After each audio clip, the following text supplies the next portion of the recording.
In this video, we'll enhance the look of our solar system through the use of materials. But what is a material?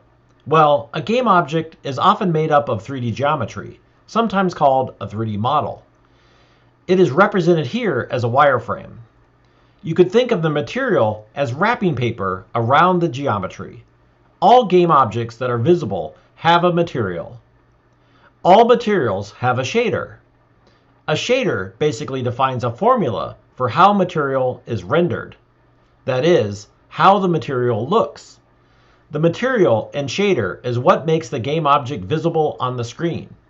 There are different types of shaders, each with their own properties. One of the common properties of a shader is a texture. In this example, the texture is what makes the sphere look like the planet Earth. Our objectives in this video will be to create materials for the sun, the earth, and the moon, as well as create a skybox material. A skybox is a special type of material that is wrapped around your entire scene that displays the vast beyond of your world, in our case, outer space.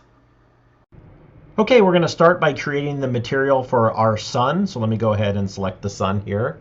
And there's actually multiple ways of creating the material. I'm going to start by showing a useful shortcut in Unity.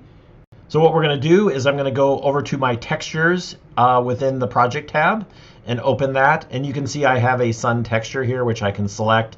And when we select an actual game asset, it will show the import setting properties for that asset. So there is an inspector setting, for game assets themselves, just like there is for the game object. So the shortcut that we can do is we can actually drag a texture file and drop it right on the game object. So you can either drop it in the hierarchy or you can even drop it right into the scene view, if you can see that game object. And if I let go, you can see now the sun just turned to kind of a yellow shade. And what it actually did was it actually created a new material. So Unity has gotten fairly nice. It actually created a materials folder for us. And in that folder, it created a sun texture material, which I can select that and I can rename this to sun material if I want to. So the actual shortcut in Unity does several things.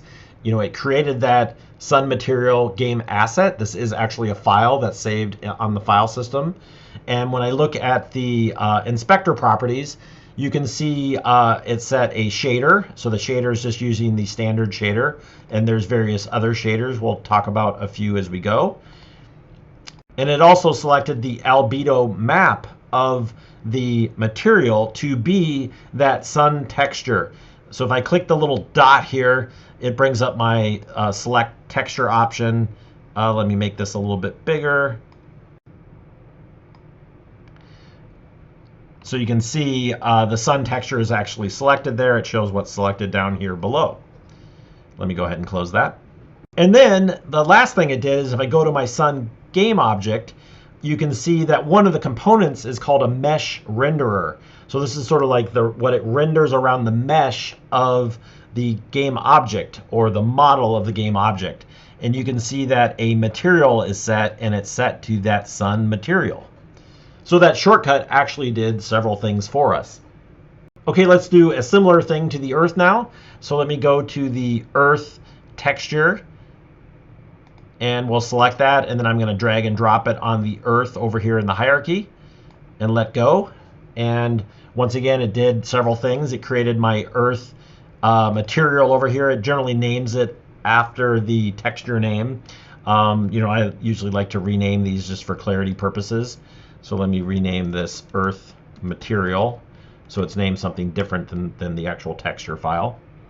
And of course it picked the shader, it set up the map to be that Earth texture, and on the game object, once again under materials, it set it to be the Earth material.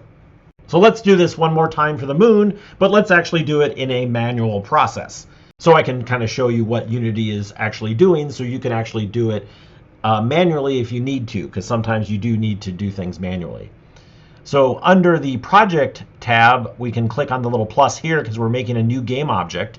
And if you scroll down, you can see there's a material option. So let me choose that.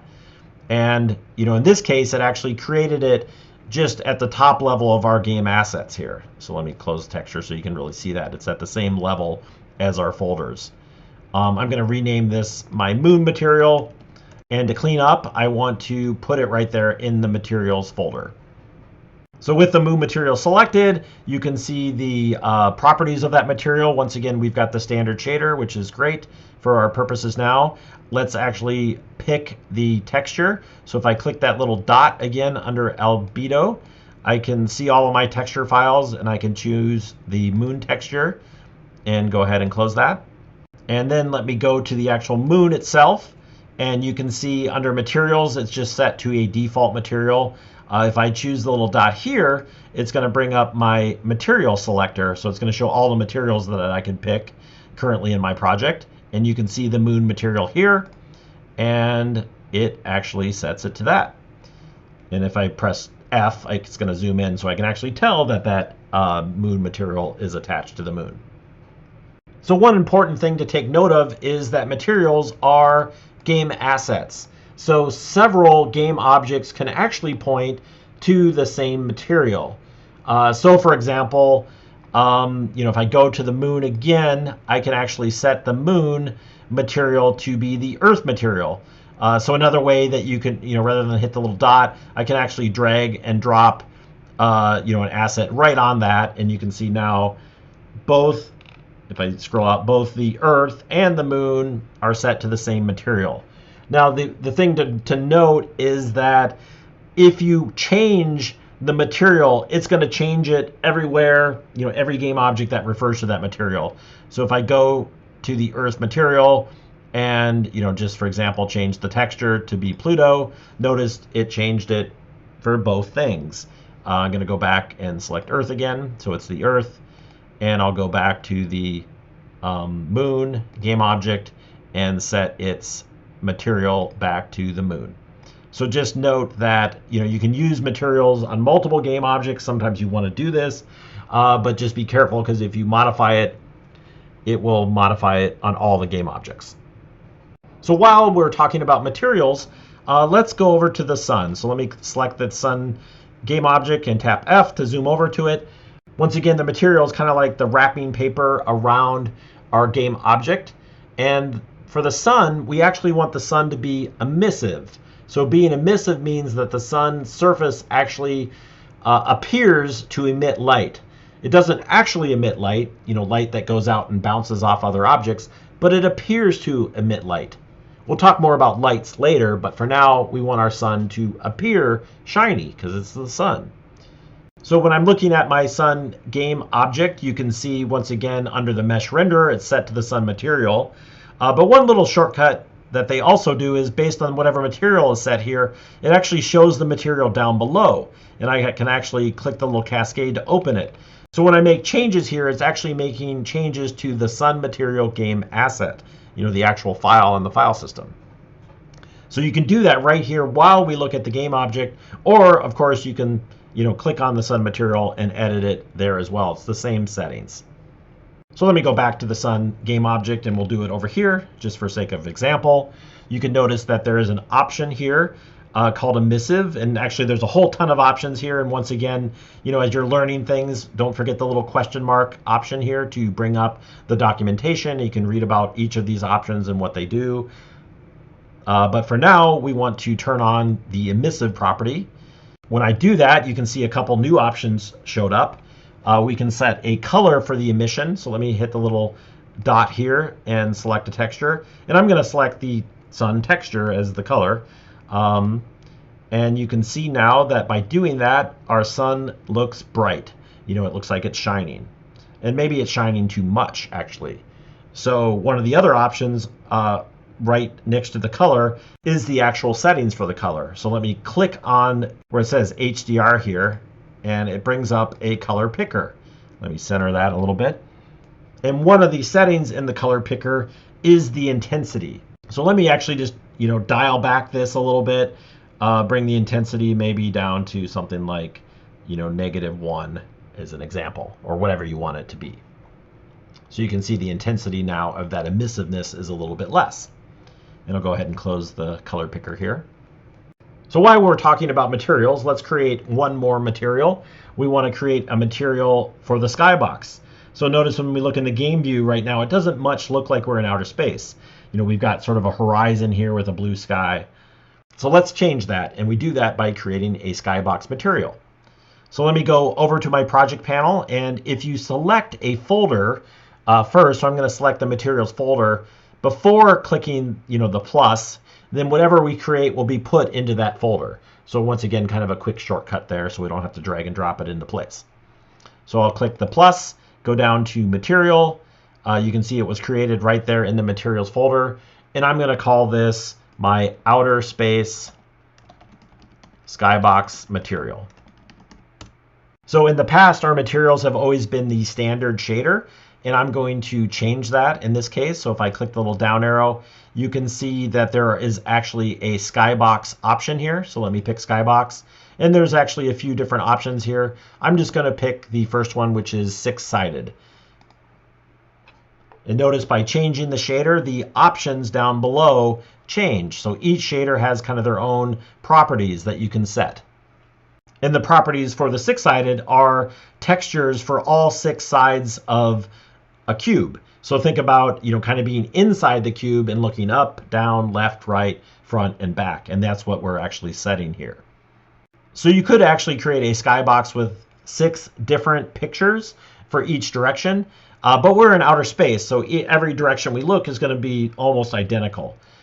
So here it actually shows kind of a little preview. Rather than that little dot selector, it just says select here. And if you click that, the same thing comes up. So you can see we can pick the space texture as an example, and it fills in, and you can see the preview there. Or as another option, if I open my textures here, I can just grab that space texture and drag and drop it on each of these options, which might actually be a little quicker. Okay, we have our outer space skybox material created, but it's not yet set in our game. So the way we actually set our skybox is under Window. You can go down to Rendering, because it relates to rendering of our scene, and then go to Lighting. And this will bring up the lighting window. And you can see it's a tab. If we want to do a lot with lighting, you could just drag this tab, into one of these areas of our interface to have it up all the time. Or if you do that, for example, like down here in our game, you can see that this section of the interface, I can switch back and forth between the game and the lighting settings. But for now, we can just drag it out again and make it its own window. So if you think about Skybox, Skybox relates to the environment. So let me go to the environment settings, and you can see there is a setting for Skybox material. And it's set to the default Skybox, which is what you're seeing down here in the game view. So let me go ahead and click the little selection dot there, little target, and we will find our outer space option here and select that. And you can see, voila, in our game view now it looks like we're in outer space.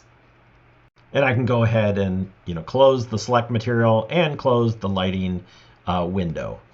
Okay, let's go ahead and save the scene. And now our solar system looks much more realistic. Materials, shaders, and textures help with this greatly. The last step in this is lighting, which is the topic of our next video.